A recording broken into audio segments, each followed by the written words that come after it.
Season 12 is finally upon us, and with it, a lot of buffs and nerfs to many of your favorite characters, including that the meta has been slowly changing behind the scenes, so we need to talk about all the biggest winners in Season 12, what are some of the best characters to play, or maybe characters you disregarded in the past but are all of a sudden a lot better than they once were. Now, the question of the day is, how do you feel about Season 12? Let me know in the comments down below, and smash that subscribe, and let's get into it. Now, for the first winner, a surprising winner of this season is actually Reaper. And you might be like, Reaper? Hasn't that character been consistently one of the worst characters in the game? Well, there's a lot of things going in Reaper's favor in this season in particular that make him a pretty viable ranked threat and good to whip out in a lot of situations. The first thing is that he's incredibly good to play with D.Va. D.Va can protect him, enable him, and allow him to go in and get value a lot of the time while protecting him. He has a really high health total, which means he's not going to instantly die, and he's pretty hard to focus down.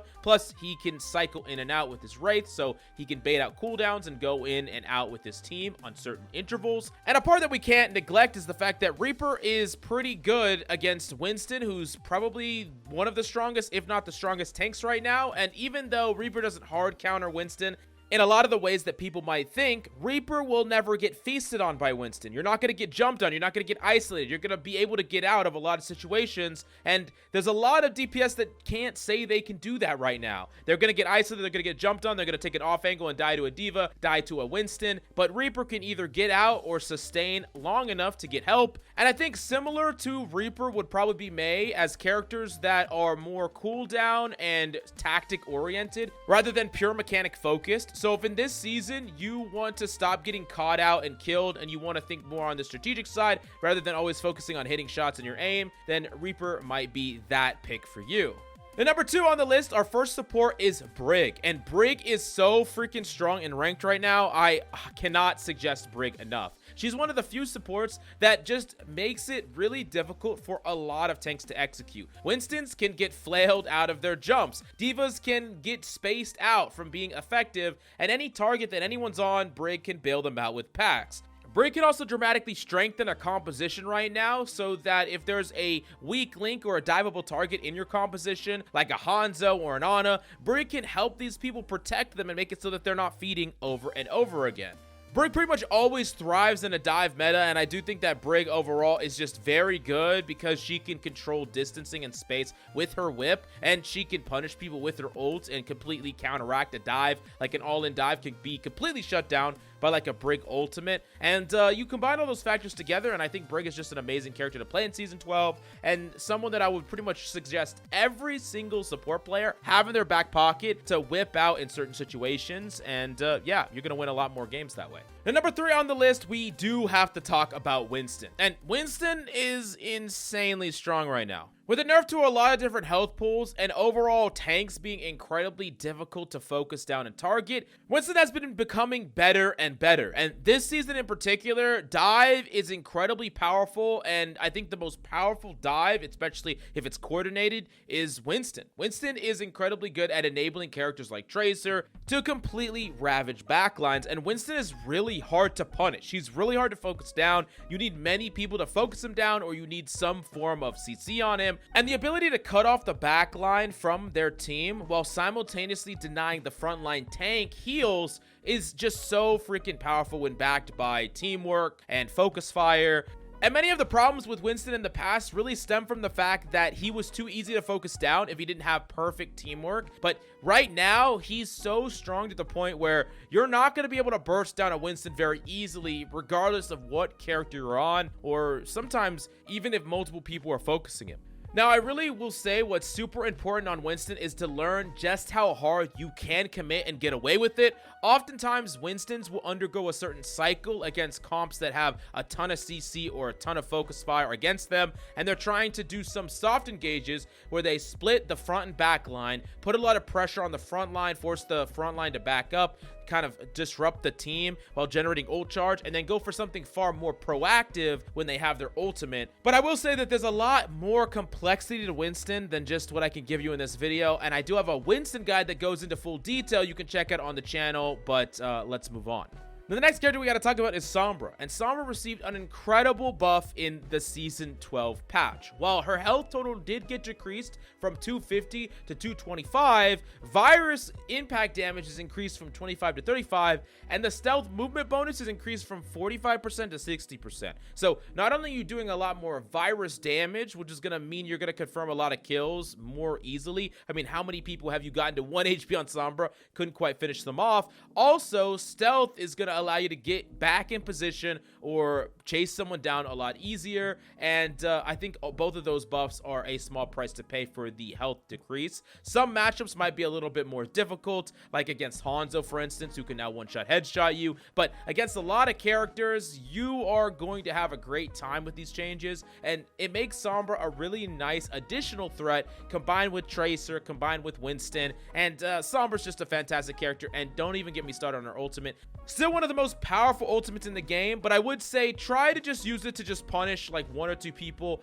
Don't try to ult the entire enemy team and just expect it to win you round after round. But like a Winston and Tracer come in, bubble down, you break the bubble, you know, completely hack the Tracer, and y'all could just win the fight off of that. So it's super good as a dive denial ultimate as well, and I think Sombra's really good right now in this meta. The next character that I do want to talk about in this video is Bap. Bap is a big winner, not directly buffed in this patch, but just a character that is overall consistently overperformed and is incredibly good right now in this season.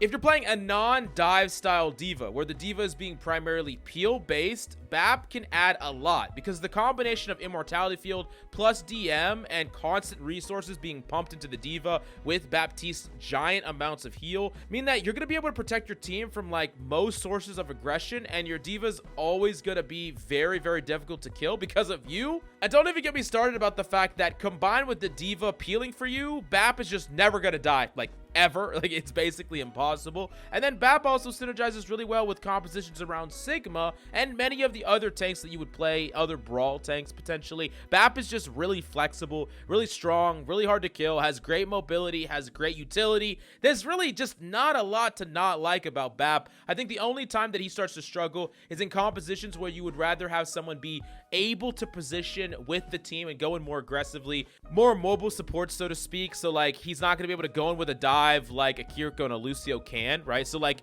in that level of coordination, Baptiste could start to struggle. But let's be real for a second about the state of most games of ranked. You don't get that, and Baptiste can just get a crazy amount of value just with his default kit. I think he's a great character to pick. And if you're like one-tricking a support and you want to climb and you want to reach your all-time highs and you really want to commit to a character, I really do think that Baptiste kind of provides everything you could possibly need to get you to the highest rank possible. And it's a character that if I think you're going to be fantastic at one, Bap is like that character I would suggest. Now, number 6, surprise, surprise, we've been talking about her a lot, it's Diva. Diva's fantastic and still fantastic. I understand that they nerfed some aspects of Diva, but not the health total, not the damage. Diva is still so goddamn hard to deal with, period. This character just punishes you if you're ever in an off angle. She's incredibly difficult to fight or deal damage to. If she's ever getting any resources like heals, you're just not going to be able to kill her, even with Focus Fire. And most cooldowns can be denied or stopped because of a Diva's DM.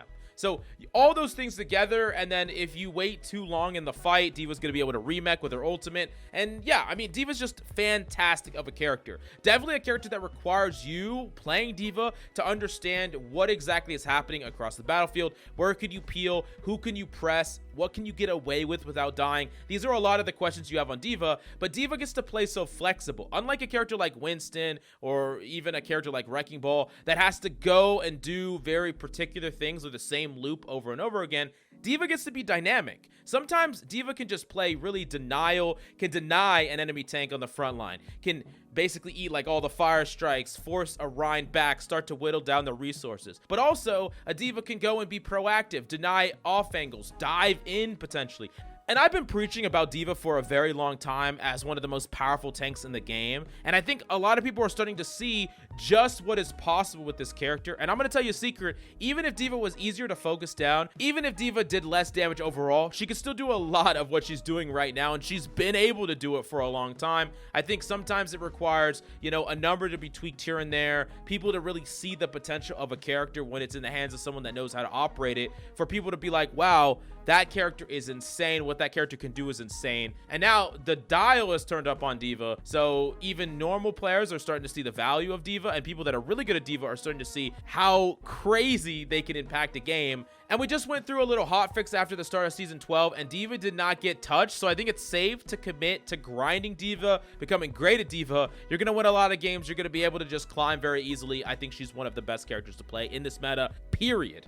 Now, number 7, I do want to talk about Ashe. And Ashe is just a really, really safe, strong bet. She's been that way for quite some time. She has reasonable mobility, so she can get rid of characters like D.Va flying up on her, like Winston jumping on her. She also has a lot of high burst damage, can pressure out a lot of divers, can put out a consistent amount of damage, and can play her range. I think Ashe is kind of the perfect combination of a lot of different factors. That means that she's always getting consistent value. She has really high potential peaks. Her Bob is also really, really strong against dive as a counter dive, basically splitting the dive between you and the dive, and capable of disrupting a dive altogether. And yeah, I mean, Ashe overall is just really, really strong and probably the most powerful hit skin right now. Even though characters like Cassidy, characters like Widowmaker, they all have their places where they're really good right now in this meta as well. I do think that Ashe is the more variable, the more flexible version of those characters. She's going to be good on a lot of maps too. Whether you want to play her on Circuit Royale or you want to play her on some Koth maps, I think it's reasonable to play Ashe in a lot of different situations. So yeah, I'm going to put her at 7.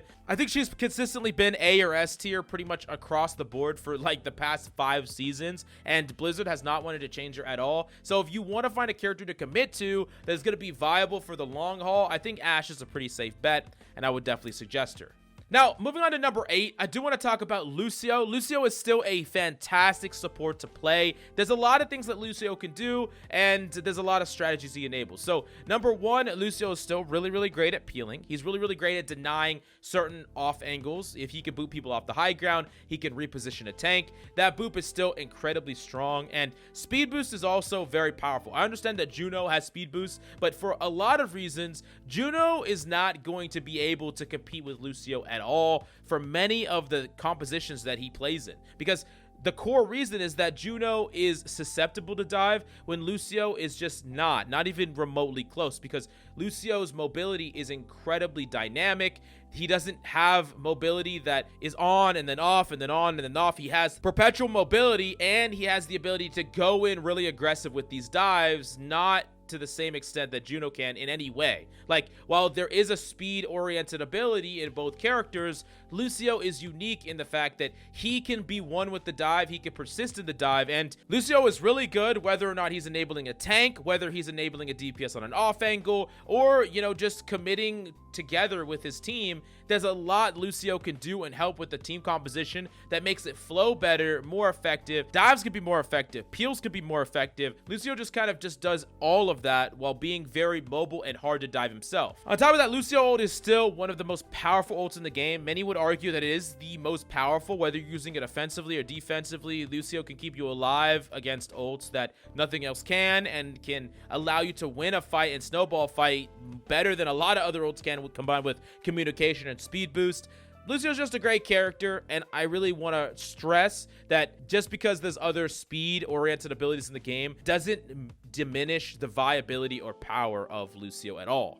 And number 9, this is a character that pretty much is always on these winners lists because he's a winner, and it's Sigma. Sigma is still great. He's fantastic. He's needed, and I don't really see that changing anytime soon. If you're a tank player, I really do think that you should have Sigma in your tier pool. I mean, even metas where like a D.Va is dominant or Winston is dominant, on a lot of the long distance maps, especially parts of it that are really wide open, you would rather have a Sigma than any other character, because Sigma can poke, can provide value from a distance, can play really well with snipers, and really there's nothing that can replace Sigma at doing what he does. Like, there's no overlap with pretty much any other character at doing what Sigma is uniquely good at. And I think that that makes it so that Sigma is kind of the perfect character in a way, because he has a very specific map meta, and then outside of that, the other meta tanks will be probably better or more viable. Now, is Sigma bad on other maps besides the long distance maps? No, I think Sigma is still really, really strong on those other maps, but there is more room for other characters to operate. And especially one thing that I always talk about is the fact that Sigma is not great when the fight is not linear. When the fight is behind him, when the fight is in front of him, when the fight is all around. So like on a lot of Koth maps, Sigma starts to suffer.